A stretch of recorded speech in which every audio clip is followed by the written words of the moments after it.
All right, all right, all right. Some folks gonna learn today.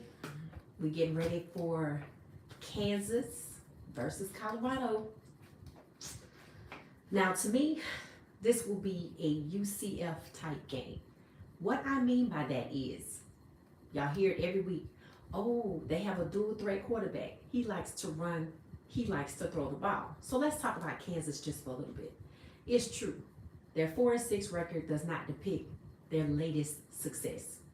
Much like when Colorado played Nebraska, that was way back then. Things are different now. But when we played UCF, what did people say? They said, oh, well, Colorado won't be able to stop the run. They have this quarterback who's large in stature, can throw well, and can also be athletic and run with the ball. Then they have RJ Harvey, who without a doubt is like the number one rusher in the Big 12. Well, actually, he's like number 3.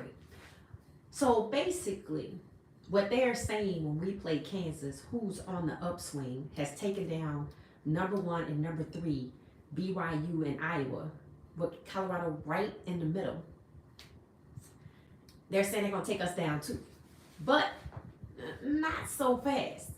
You actually have people questioning the legitimacy of BYU's number 1 ranking.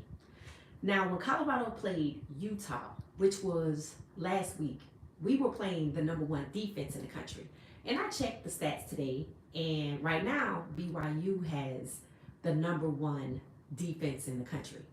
So I said, okay, Kansas took down BYU, and Utah technically took down BYU, but due to a questionable holding call, BYU was spared. But when they played Kansas, they were not spared. And one thing about the Kansas game, it was not high scoring. Kansas versus BYU was 13, I think 17. And 2 of Kansas's touchdowns came from Devin Neal, the running back. So, hey, welcome on in, welcome in, welcome in. It says Florida is better than Colorado. Are you feeling salty? Are you feeling salty about something? Is one of Colorado's former players, since they play for Florida, are you feeling salty that they don't play for Colorado no more? Let's see. What does that say? It says what? I don't know what the hell y'all be saying sometime. I be trying. Okay, well, welcome in. I appreciate y'all for joining. Let's see. All right, so the game comes on tomorrow. I don't know what time zone you're in, but it comes on in the central time zone at 2:30. It comes on like in the Atlanta area at 3:30. So hopefully y'all watch the game. My question is, I would expect you to be a Buff fan. So tell me something. What do you predict the score Colorado versus Kansas will be tomorrow? Because I know you got Colorado winning. I'm not going to even ask who you got. I know who you got, or you wouldn't be in the chat. The question is, what will the final score be when Colorado wins tomorrow? Let's see what y'all saying. Let's see. All right. Tennessee is better than Colorado? No, not. Don't let those coaches pose and those AP polls fool you. I'm pretty sure y'all would agree that Colorado should be actually ranked higher than it is. I think Colorado should be more like a 14 or a 12. That's what I think. All right, let's see. Welcome in. Colorado score you predict 31-14? Is that 35-14? Okay, I like that. Okay, so I predict this game will be similar to UCF. Now, y'all remember when Colorado played UCF? I think we ran it up on them. I think the score was like 41-24, something like that. So just in case you don't know, Colorado scores on average 34 points on its opponents. That's on average. And that average is dragging us down because the last few games we've won by at least 40-something points. So y'all saying 31-14. Okay, then I like that. And then it says, we what? We something. I don't know what you're saying, but what? We are better now. I do know that. So it said we buddies now. Okay, what? All right, Mark. I guess if we buddies now, that's cool. That's cool. But I do like your prediction. But for the people saying that Tennessee is better now, so let's talk about this. If you watched BYU versus Kansas, first of all, did you watch BYU versus Kansas? If not, you should go watch the game before tomorrow. Now, it was Kansas defense that won that game. They only had 17 points in total, and two of the scores came from the running back, Devin Neal. Now, let's talk about when we played, I think, was it Kansas versus BYU? Now, on the flip side, BYU actually held Kansas running back to less than 100 yards. So what will Colorado have to do for keys to victory? So now you heard me kind of give you the synopsis of what took place. What do you think Colorado needs to do to win tomorrow? I already know the answer. I just want to see what y'all gonna say. Just like Mark had 31-15. What are some of the keys to the victory? Is my name Angel? No. No.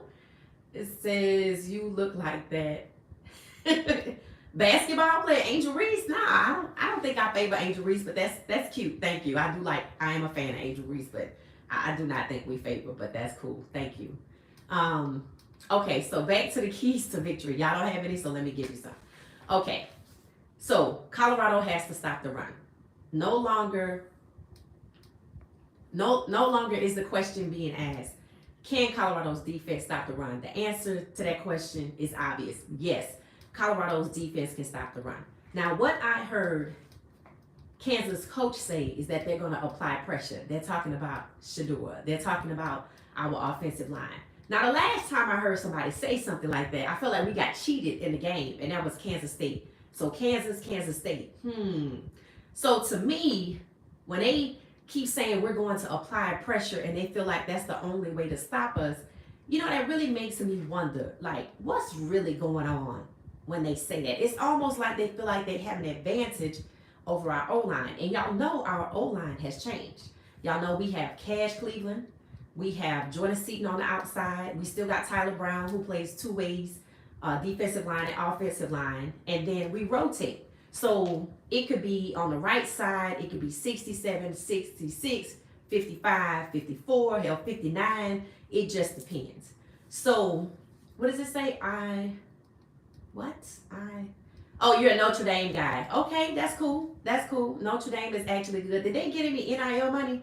Because I remember at one point, Notre Dame wasn't using NIL money to attract players. Is that still the case? Let me know in the comments. Is Notre Dame big on that NIL money list now? Okay, so back to the game.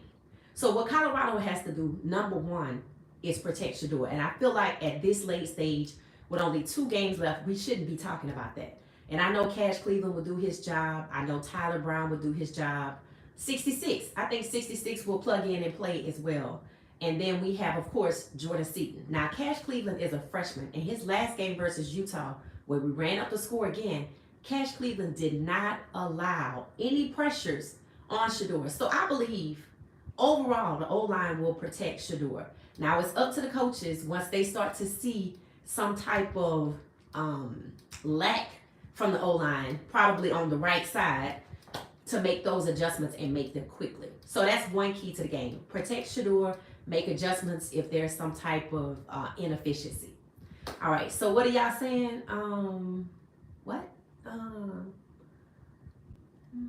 Roll Tide, ha. You know what? I would love for Colorado to play Alabama.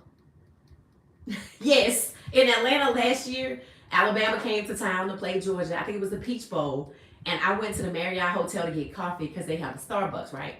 And I walked in, it was Alabama people everywhere. And y'all know I had on my Colorado hoodie that y'all see back here. So I just walked in there proudly like this. And I'm like, hello, we might see y'all next year. So you never know. I'm not going to count us out. What is the ranking for Alabama right now? Are they number 7 or number 8?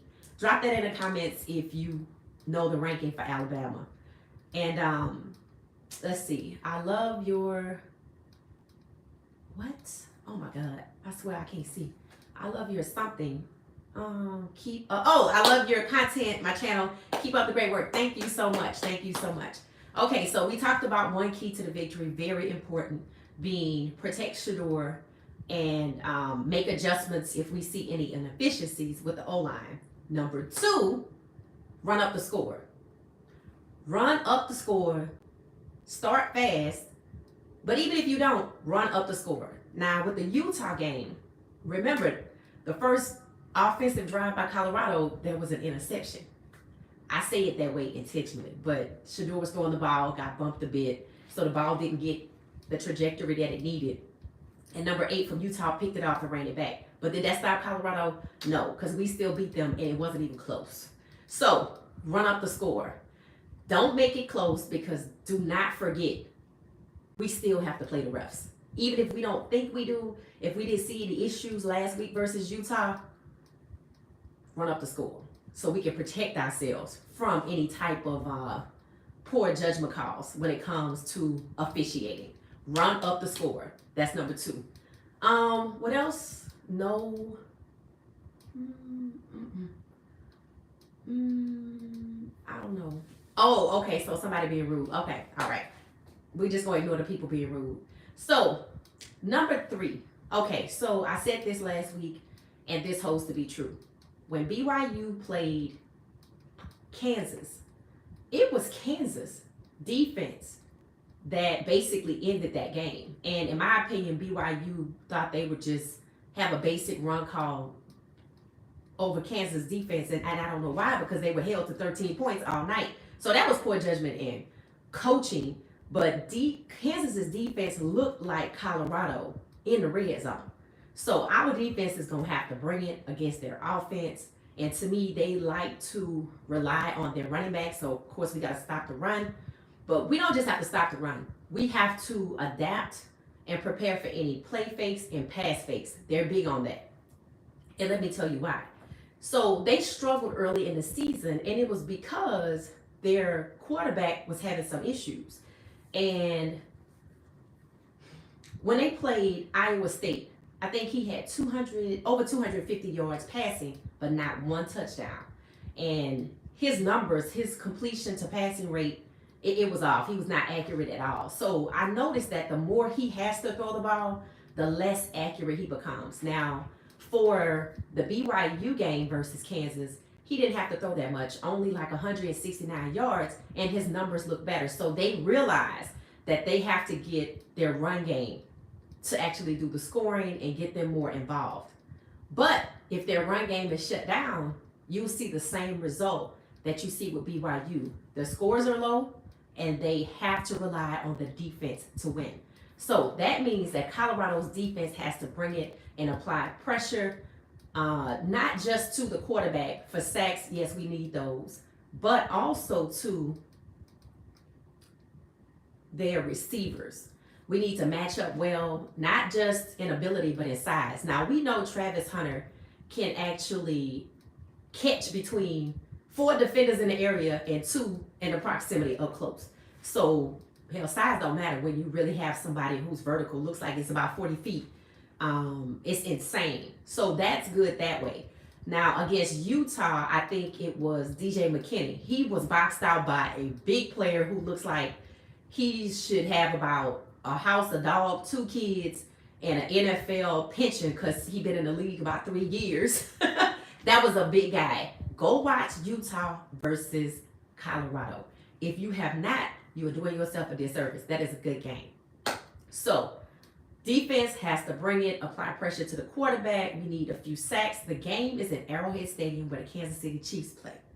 I think that's interesting in itself. I'm going to do a different video about that because walking into the stadium, you can see Shedeur and Travis, and you know those 2 are going to the league. So they are walking into the Arrowhead Stadium where one, if not both of them, on separate or the same teams will walk in together to play into the NFL. So I thought that was special. And defense got to bring it. We need to swing the momentum early on with sacks and pressures because we are away, because we are in Arrowhead Stadium. So we need to work with that up front. Okay, so that was number 4. Number 5, trick plays and look for the wheel route. Kansas likes, because they want to minimize the errors with their quarterback, they like to use the play fake and the pass fake. We need to look for that. We need to look for that and be ready for it. Take advantage of it, capitalize off it, and turn it into our favor. So think about this. Kansas is a good team. They are becoming better. Their quarterback can be good. But the longer he has to throw, if he has to get into 25 throws, he's going to start to be inaccurate. But if they keep him under 20, then he can actually be okay, but that doesn't mean that he'll score. If you can throw the ball for almost 250 yards and you don't get one touchdown, that says a lot right there. So that means our secondary got to do its job. But I'm really relying on the front 7. I'm relying on like Shiloh with the safety blitz. I'm relying on Arden Walker, Nakai Hill-Green, the most tackles for Colorado, Cameron Stillman-Craig, Colton Hood. Need to see him on special teams, need to see him on defense. We need to put him in some of those coverages on their receivers. Their go-to is Skinner and Grimm. Grimm is smaller than Skinner. Skinner is 6'5". Grimm, he's I'm gonna say he's short, but his size. It's easy to match him up on size. He's fast, and they like to pass fake the ball to him. And I'm sure Colorado has seen this. So those are the keys to the victory. Start early, start fast, run up the score. Defense. Gotta bring it. That's who's gonna win this game for us. Remember, this is like a championship game. The closer we get to playing top talent and elite talent, it's gonna feel like that. Now, for the score prediction. Okay. I think Colorado could get a 50 piece. I think Colorado could get at least 50 points. Because when you think about the game that we played with UCF, what was it like, 49? We could get 50. I think Colorado 49, somewhere between 49 51 points. I think we give Kansas 21. So I'm going to say 50 something, 51, maybe something like that. Yeah, 51, 21, 52, 53, something like that. So we're getting a 50 piece to their 21. The spread is 59.5. So if Colorado usually gets 34 points, that leaves them 25. So if y'all are betting for the spread, I ain't gonna tell you what to do because I don't tell people what to do with their money. But if I'm betting for the spread, I'm betting above the spread. So good luck with y'all betting if you're gonna bet this week. I predict Shedeur Sanders gets over 300 yards. Travis gets an interception and a fumble. And I think Colton Hood and LaJohntay Wester are going to be stars again. I think Will Sheppard is going to do his thing. I really want to see the matchup with Will Sheppard and probably maybe Dotson. That's going to be interesting. And then, of course, they have Skinner, who's a big body like Will Sheppard. I think Skinner's like 6'4", 6'5". Who he's going to match up against on our defense. I'm going to go with Trav. But you know, it remains to be seen. So those are my predictions. What are y'all saying in the chat? Oh my God. Okay, so y'all stay in the chat. Okay, so I'm gonna say good night. Colorado wins. Game comes on at 2:30 Central. And we're gonna run up the score on them. Get us a 50 piece. Peace. That's it.